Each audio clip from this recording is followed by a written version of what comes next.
Human brains are storytelling machines. In the words of the psychologist Jonathan Haidt, the human mind is a story processor, not a logic processor. Stories help us understand and help us remember. Human knowledge has long been passed down in the form of stories, and it still is. Go to a conference or a dinner party, and it's the unexpected and amusing stories and anecdotes, not dry facts and figures, that you will find easiest to recall afterwards. Something about the shape of an unusual story makes it lodge in our brains.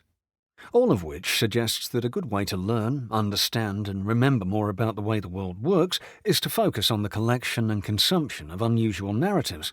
That is where this book comes in.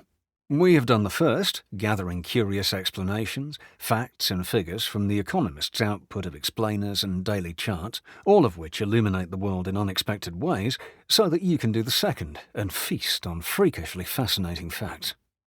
Did you know, for example, that couples are more likely to divorce if their first child is a girl?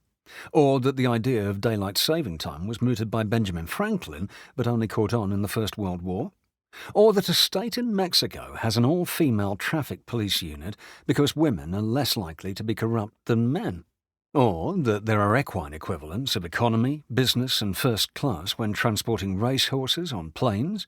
Or that there are fairer ways to run penalty shootouts in football, but nobody wants to use them because they're too confusing?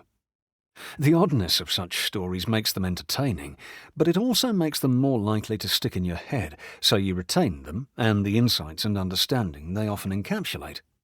The story of the sports boycott against apartheid South Africa explains why some boycotts work and others don't, for example.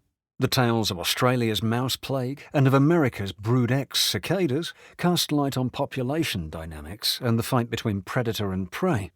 The account of what really doomed electric cars in the early 20th century illustrates what must be done to encourage their adoption in the 21st, and so on.